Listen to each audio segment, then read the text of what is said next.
So we'll get to my mock draft. This is my 5th version. This should be fun. A player I did not expect to fall to me at 18. I hinted offensive lineman earlier. You guys, if you could put 1 and 2 together, you'd know exactly who it is. Alex, go ahead and throw it up on the screen. This is my mock draft. I haven't changed who I'm getting at 6. You guys should know me by now. Calijah Kancey, pick 6. Will Anderson wasn't available. Tyree Wilson wasn't available. Jalen Carter was, but I passed, and I took Calijah Kancey. At pick 18, I was floored by this.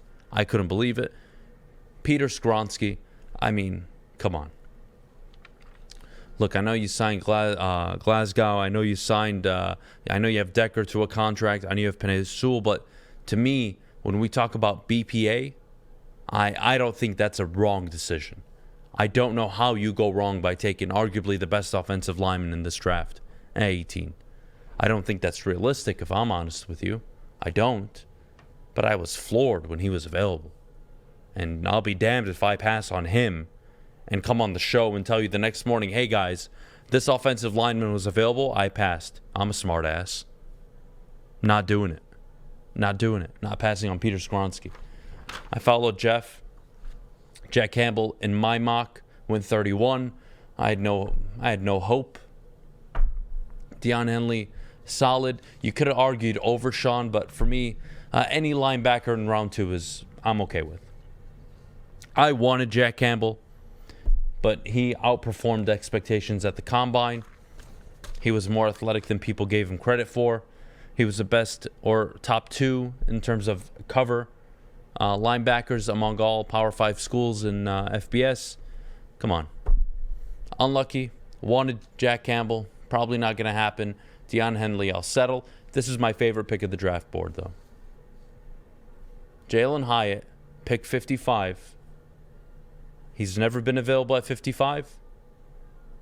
I couldn't believe it. I was very happy. I was very excited. The idea of Chark not being here and replacing Chark with a guy that can stretch the field, sign me up.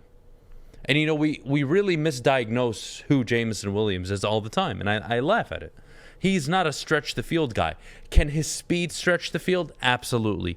Can he run deep crossing routes? Absolutely. Can he run go routes? Absolutely. It's not his bread and butter. He's a yards after catch guy. He's underneath, make explosive plays. You saw it all throughout the end of the season. Every time he touched the ball, it was an explosive play. Jalen Hyatt, to me, fills a need, fills a role, and I can live with the idea of a second-round wide receiver. I can live with it. 3rd round, Jamie Robinson. You can never have too many secondary players. Like we all acknowledged, Emmanuel Mosley, Gardner Johnson on 1-year deals. Gardner Johnson probably going to get a huge contract after this year in Detroit. I would expect him to have a successful season. So if you can't re-sign him, well, you follow the Eagles draft model, right? You have very good players on short expiring deals, and you draft the year and years prior to make sure that you can replace them in the future. I don't mind this at all. Keaton Mitchell, you guys know how I feel. Every single time at pick 153, I've taken a running back, and I will never change it. 5th round running back, no risk. No risk at all. Keaton Mitchell, speedy back. I think fills exactly what you want, what you think a running back should be, and there's no risk. Backup quarterback, Stetson Bennett. 6th round pick. Again, no risk. Who am I going to take in the 6th round that's going to play day 1 on this team? The team's pretty filled up at the moment. It needs interior defensive linemen. You could use an offensive lineman. You could use a linebacker. You could use a wide receiver. But outside of that, it is covered across the board now. This team is ready to win. And, of course, Jake Moody. I'm a fan of taking a kicker. Badgley, good dude.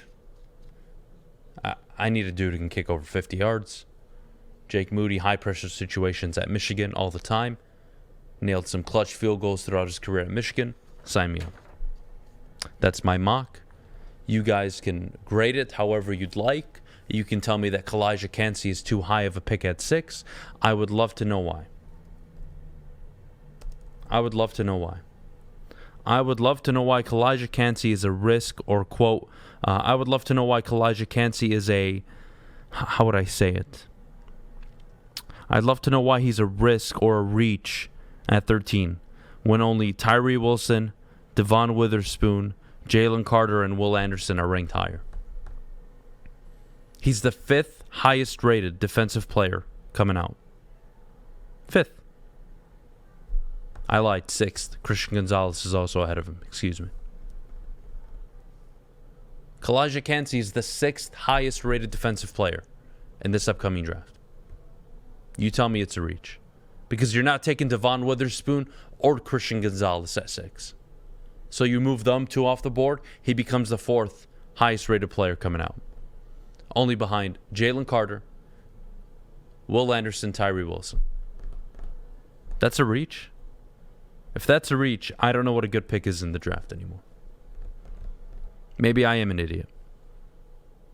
And to those of you that think the 4th highest rated defensive lineman is going to be available at 18, good for you. Good for you. I'm glad you've watched the NFL draft all your life and have zero understanding of how it works. I'm glad that you've watched the NFL as long as I have, if not more. And I'm glad you have no understanding of how it works. See, right now the most important positions in football are quarterback, wide receiver, offensive lineman, defensive lineman. Whatever order you want to put them in, that's up to you. I don't really care. But those are the 4 most important positions. It's undeniable.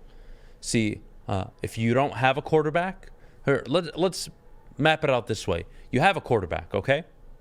You want to give that quarterback protection and weapons. Wide receiver, offensive lineman. Cool.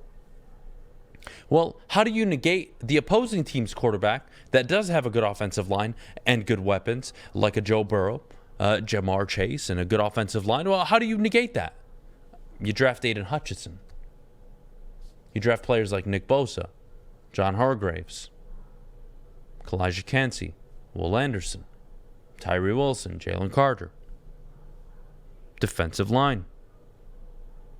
You can never have too many of them.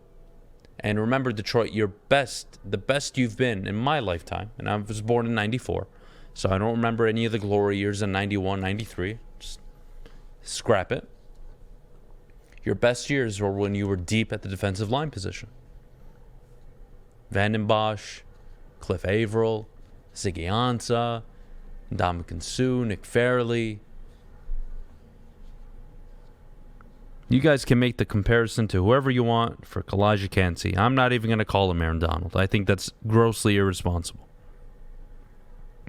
I think it's extremely irresponsible to label anybody the next Aaron Donald.